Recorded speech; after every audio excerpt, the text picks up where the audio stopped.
ఒకరు అందపుచ్చుకుంటారు. ఎలా? సౌలు యొక్క రాజ్యాధికారాన్ని దావీదు పొందుకున్నట్టుగా మనందరికీ తెలిసిన చరిత్ర ఇది. ముందు ముందు దేవుడు ప్రేమించి సౌలుకు రాజ్యాధికారాన్ని ఇచ్చాడు. అతని వంశమే రాజ్యాన్ని ఎలా అనుకున్నాడు. సౌలు ఏం చేసుకున్నాడు? దాన్ని పోగొట్టుకున్నాడు. దేవుడు చూసినంతకాలం చూశాడు, ఈ బలికి వచ్చేది లేడని తెలిసి సౌలును పక్కగా తప్పించి దావీదుని ఏర్పరచుకున్నాడు. దావీదుకి ఏర్పాటైన తర్వాత సౌలు కూర్చొని ఎడుతున్నాడు, అయ్యో నాకు ఇచ్చిన అవకాశం ఎందుకు పోగొట్టుకున్నాను అని చూసి ఏడ్చి చివరికి సౌలు చచ్చిపోయాడు. దావీదు మాత్రం అతని సింహాసనం ఈ రోజు కూడా రాజ్యం వెళ్తా ఉంది. దేవుని స్తోత్రం. ప్రియమైన దేవుని బిడ్డారా, ఎందుకు ఈరోజు ప్రభు ఇంతో మాట్లాడుతున్నాడో బాగా గుర్తుపెట్టుకోండి.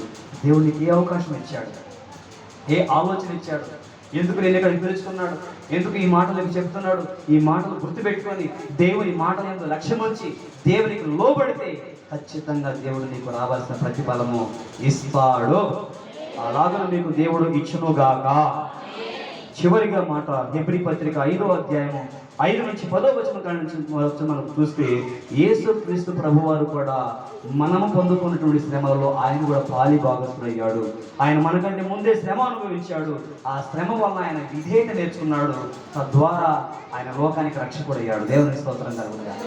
నీకు కలుగుతున్న ఈ శ్రమలు కూడా నీవు ఓర్చుకొని ఈ శ్రమలో నీవు విధేయత నేర్చుకుంటే తద్వారా నీవు దేవుడు దీవిస్తే నిన్ను ఆ దీవెన అనేకులకు ఉపయోగకరంగా ఉండి నీవు అనేకులకు రక్షకుడిగా ఉంటావు. దేవుని స్తోత్రం కలుగునుగాక.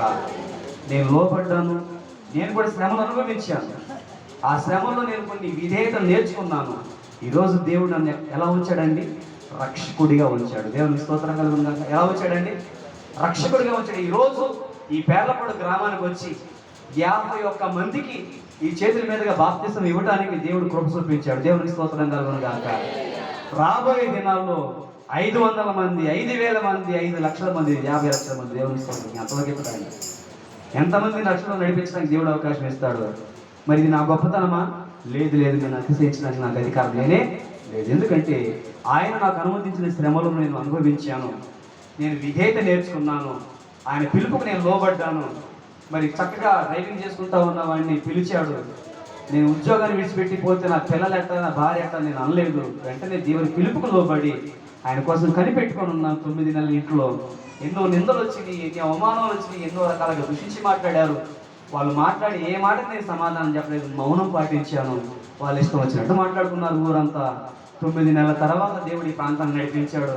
ఇక్కడ సేవ చేస్తూ ఉంటే ఇక్కడికి వచ్చి చూసిపోయినటువంటి మా బంధువులు, మా గ్రామస్తులు చూసి అమ్మ ఒకప్పుడు మనం లెక్క లేకుండా మాట్లాడామని చెప్పేసి ఇప్పుడు నేను ఊళ్ళోకి వెళ్తే ప్రతి ఒక్కరు కూడా పాస్టర్ గారు 100 పాస్టర్ గారు బాగున్నారా, ఎప్పుడు వచ్చారు, ఉంటారా 2 రోజులు అనుకుంటున్నాను. ఎవరి ద్వారా కలిగిందండి ఈ ఘనత? ఇప్పుడు నేను హెచ్చించబడ్డాను అంటే మొదటి నేను దేవునికి లోబడ్డాను. దేవునికి స్తోత్రం కలుగునుగాక. ప్రియమైన దేవుని బిడ్డలారా, నాకంటే మీరు గొప్పవాళ్ళు, నాకంటే మీరు ఉన్నతమైన స్థితిలో ఉన్నారు. ఇంకా మీరు ఉన్నతమైన స్థితిలోకి వెళ్ళాలనేది నా ఆశ, నా తాపత్ర, నా ప్రార్థన. ఇదే దేవుని కోరిక. హల్లెలూయా.